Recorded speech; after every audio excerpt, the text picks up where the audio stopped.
Hello, Virgos, and welcome to your horoscope for July 2024. My name is Justyna. Welcome. I follow Western astrology and tropical zodiac, and today I'm going to discuss the main events happening in July, and I'll tell you how they will influence your zodiac sign on a deeper level.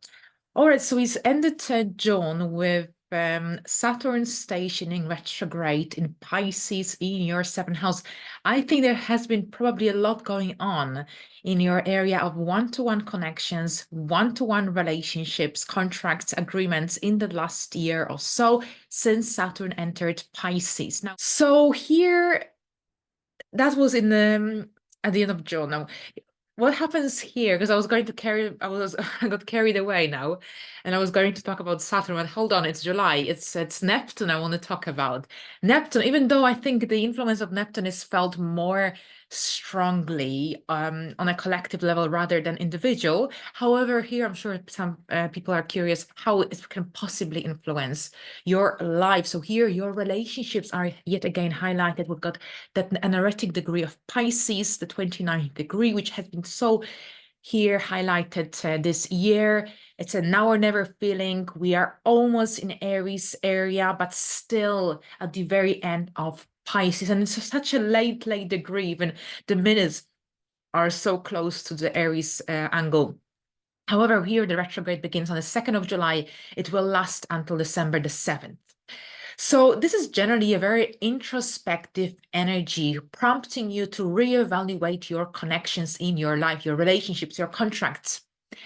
And you might be able to see things through very different, from a very different perspective. So here with Neptune retrograde in Pisces, this usually signifies a time when you'll be reassessing your relationship commitments, romantic relationship during this time. Now, since Saturn is also retrograde here, so we've got very interesting dynamics, both Saturn and Neptune retrograde in your seventh house. It's all about bringing structure in this area of your life. It's all about being realistic, seeing things as they are through their real colors, being realistic, practical. Now, here, if some relationships broke down, then maybe it's time to move forward.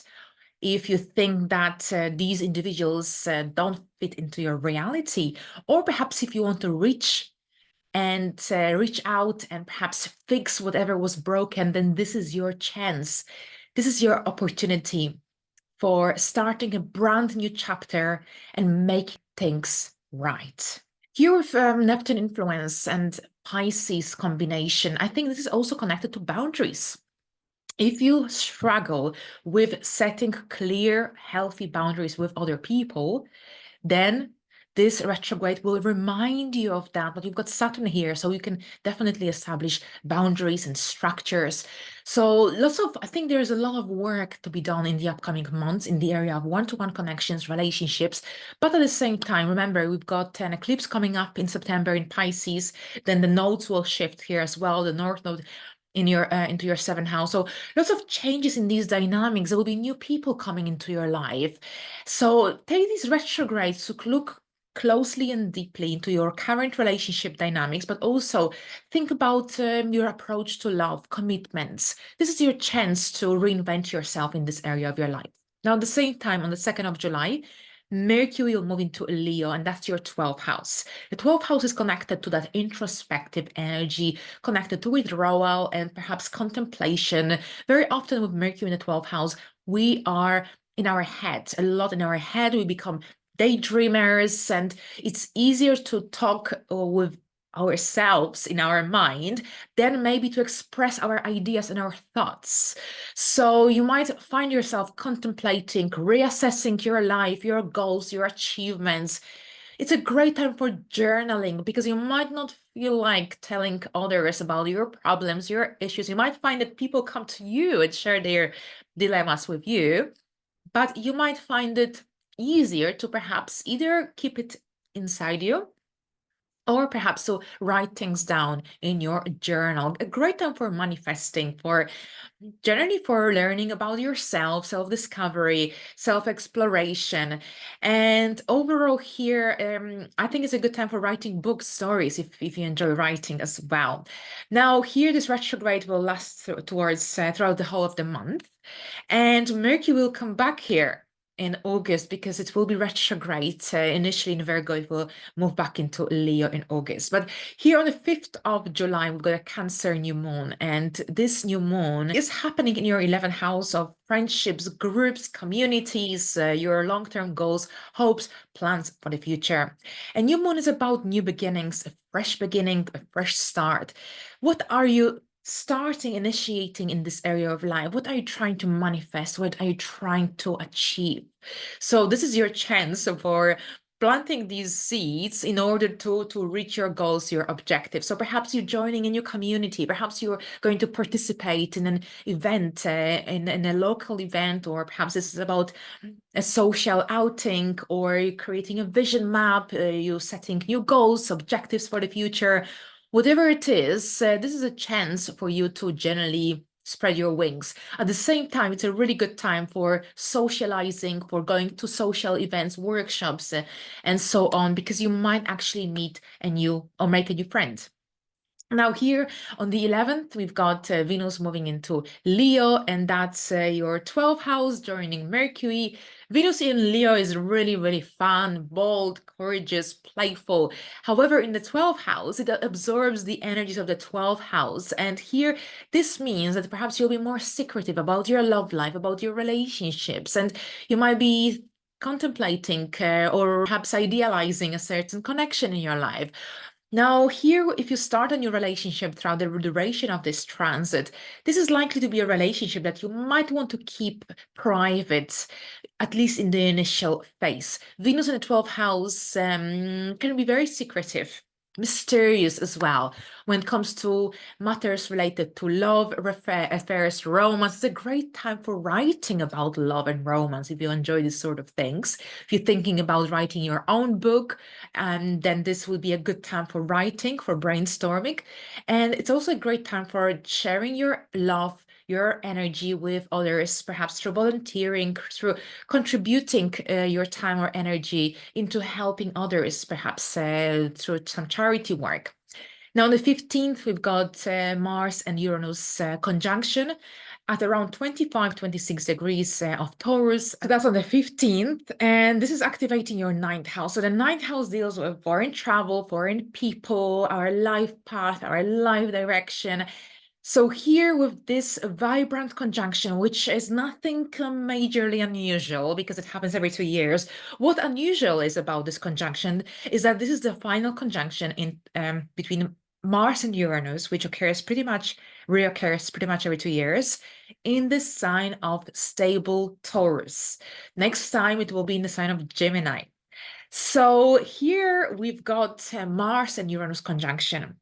Mars in Taurus is determined and driven, but perhaps it needs a little bit of time to warm up. And when it comes to starting something brand new, it requires a little bit of encouragement and effort. Now, with Uranus, things happen sometimes, very often, suddenly, unexpectedly, out of the blue, because we don't expect them, or perhaps it's a very premature situation. So it's kind of like we are not familiar with these energies, and it feels slightly not scary, but maybe surprising in a way. Maybe this is about starting a new degree, a new course of study, or perhaps you'll be traveling to a very new and unusual destination. Perhaps you are redefining your belief system, your life principles. This is about embracing the change, trying something different, new, unconventional that could help you to get closer to your purpose. It could help you to spread your wings, be free. Perhaps you're going to be publishing a book, a course. Perhaps this is about public speaking or going to a very, very important event that could help you to reach your career professional goal, for example.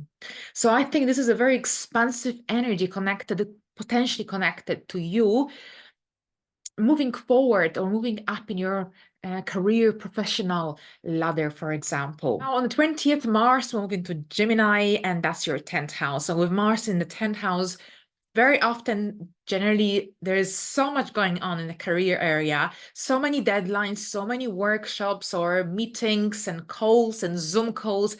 It's a really busy time, but it can be a very productive and effective time since Gemini is here on your 10th house cusp. Here, communication is especially highlighted, and perhaps your career could be also related to communication, teaching or sales, for instance, journaling.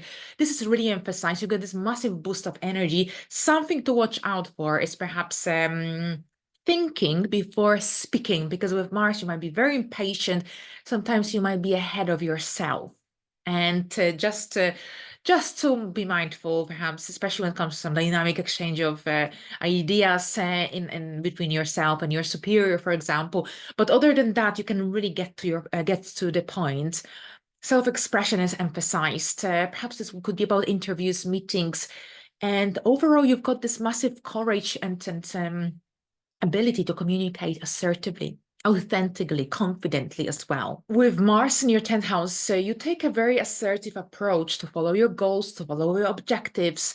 And generally, this is a time when you can take charge of your career and achieve some really, really significant milestones as long as you invest your energy, enough effort, you can really, really move forward with your career goals and objectives. Now, here on the 21st, we've got a full moon in Capricorn, the second full moon in this season. We had one in June at a very early degree. This time around, it's at a very late degree, the 29th degree, which is an anaretic degree.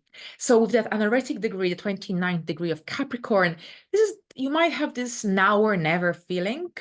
You might feel like you're running out of time. And also, you might feel like there's no tomorrow. So I think something to be mindful of is patience, because there's a tendency under the influence of these energies to act recklessly, impatiently, without thinking things through. Now, this is happening in your 5th house. Your Capricorn's energy can bring that grounding or grounded energy connected to determination, hard work, structure, discipline, prompting you to evaluate your approach to your parenting style, the romantic side of your life, or anything to do with your business self-expression, for example.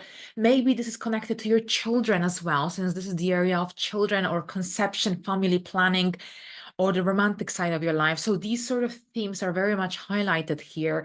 We've got a conjunction, an out-of-sign conjunction with Pluto and Aquarius as well, which signifies that there will be a lot of transformative, intense energy that will help you to express yourself in a profound and meaningful way during this time. Here, Pluto's influence could also bring that strong desire for power, for control, especially when it comes to your romantic relationships, your business, perhaps your children.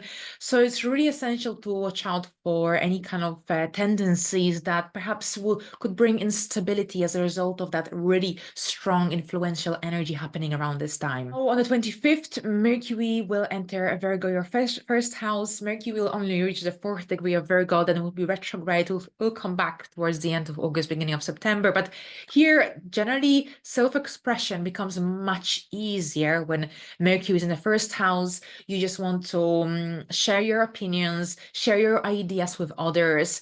Here with Mercury in the first house, generally you can express yourself more authentically, more openly, more assertively. And I think this is a really great opportunity also to deal with your career-related goals, meetings, and workshops as well, if this is going to be highlighted because of Mars being in your 10th house. But here the influence of this transit is very, very short, because Mercury will be retrograde and then it will move back into Leo, which I will discuss closer to the day. Thank you very much, Virgos. Have a great month, and until the next time, bye for now.